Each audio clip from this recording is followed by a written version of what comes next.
l'histoire science du concret, comme disait Dardel, ça nous met à la fois devant l'idée de concrétude et aussi de déroulement dans le temps. Et c'est ce que j'ai rendu par le terme de concrescence. Parce que cum crescere, ça veut dire croître ensemble.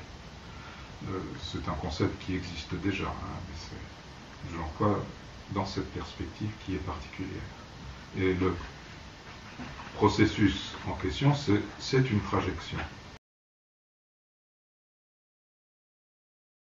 Le foyer problématique de ce livre, c'est de faire le lien entre trois dimensions ontologiques, trois niveaux ontologiques, trois niveaux de l'être. Le niveau simplement physique de la planète, qui est quelque chose de physico-chimique. Un second niveau ontologique qui est celui de la biosphère, qui ajoute au physico-chimique la vie, et ça devient donc écologique.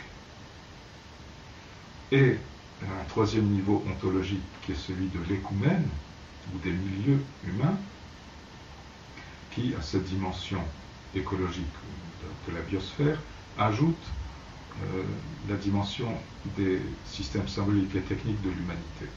Et les systèmes symboliques est donc l'esprit.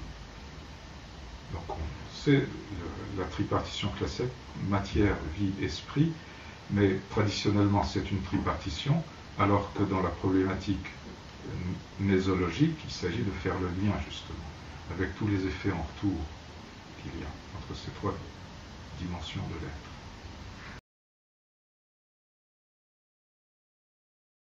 Alors, co-suscitation, c'est tout simplement une traduction que j'adopte pour le concept qui, en chinois et à partir du chinois en japonais, a traduit un concept du bouddhisme venu de l'Inde, qui en sanskrit est Pratitya Samutpada.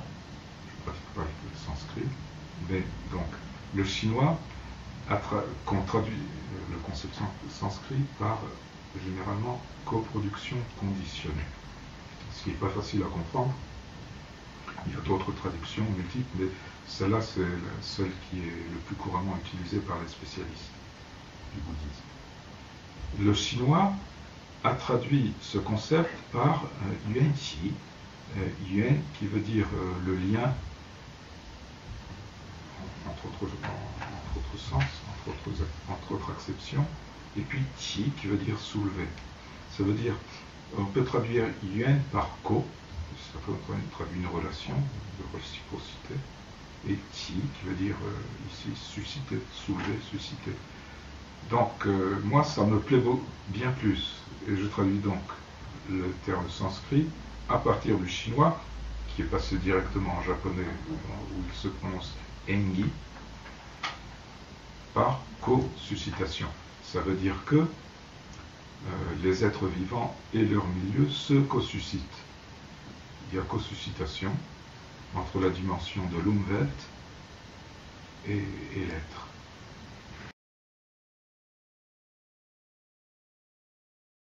Dans le livre Poétique de la Terre, il y a au début l'illustration à partir d'un jardin zen, celui du Tokaian à Kyoto, qu'on visite.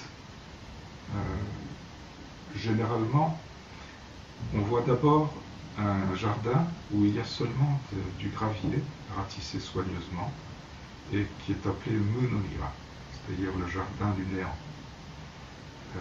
Je traduis là, pour le mettre en rapport avec mon propos, par le jardin de l'insubstance. Ce n'est pas un contresens, on peut comprendre nous comme insubstance. Le troisième jardin, celui qu'on voit en dernier d'habitude, il s'appelle Tai no Niwa. Tai, c'est le mot qui est utilisé aussi pour dire le corps, Karada, ou Shintai. Et je le traduis en l'occurrence par le jardin de la substance. Alors là, on voit des pierres, on voit des arbres, là, on voit ce qu'on peut appeler un paysage tel que l'on voit la réalité autour de nous. Et il y a des choses qui sont substantielles là-dedans, relativement substantielles. Et entre les deux, il y a un jardin tout à fait curieux beaucoup plus petit, et où l'on voit quelques pierres autour desquelles il y a une pierre centrale et puis quelques autres, c'est à peu près en ligne. Et autour de la pierre centrale, on voit une série de cercles concentriques, donc, avec du gravier, fait avec du gravier. Alors lui, il s'appelle Yu no Niwa. Alors Yu, c'est le caractère mochi E, Yo, Yon en chinois. Et en l'occurrence, je le traduis par trajection. Alors là, je tire vraiment la couverture à moi parce que personne n'a jamais traduit ça comme ça. Mais c'est pas si on lit le livre, on voit que ça n'est pas un contresens absolu. C'est-à-dire, c'est la mise en œuvre qui va produire des choses concrètes. Celle qu'on voit dans le troisième jardin. Le jardin qui est appelé Nunoniwa, c'est l'idée bouddhique qui est reprise par Nishida Kitaro, la philosophie de l'école de Kyoto, dont la thèse est que il n'y a d'être qu'à partir finalement du néant absolu. En l'occurrence, néant, ne en japonais, ou en chinois, et ku en japonais, kron en chinois, sont à peu près équivalents, parce que le nu c'est plutôt dans la tradition du taoïsme et le ku c'est plutôt dans la tradition du bouddhisme, qui se sont alliés finalement dans la philosophie de Nishida, parce qu'elles sont très proches. C'est l'il n'y a pas. Donc il n'y a pas de substance. Et c'est à partir de là, dans la thèse de Nishida, c'est que par négation de la négation, c'est-à-dire la négation absolue, le néant absolu, que va surgir l'être. C'est assez simple, je dirais même simpliste. C'est que si vous niez le néant, eh bien alors vous avez de l'être. C'est quand même plus riche que simpliste, mais bref. Moi, je n'entre pas dans ces considérations.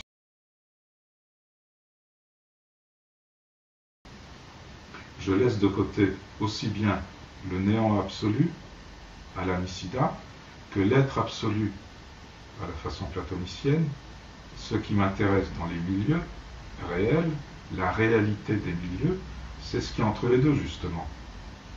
C'est-à-dire, c'est dans le rapport entre ce que la logique appelle sujet et prédicat, et en dérivant vers une interprétation proprement mésologique, c'est-à-dire saisir est-ce le sujet qui, pour la physique, le sujet c'est l'objet, c'est ce dont il s'agit, c'est-à-dire l'objet, dont la physique fait traditionnellement quelque chose de substantiel. Mais dans la perspective mésologique, on ne peut pas avoir accès à cet en soi, ce S pur, cet en soi de l'objet.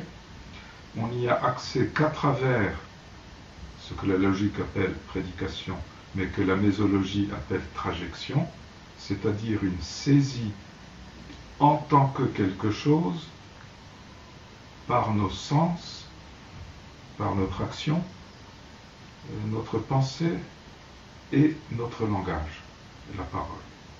Voilà, c'est les 4 modes de saisie ou 4 catégories de saisie qui, en termes logiques, sont des prédicats. Le milieu donne chair à l'histoire. Le milieu donne chair à l'histoire, sinon l'histoire serait abstraite. Donc concrètement, l'histoire c'est le milieu.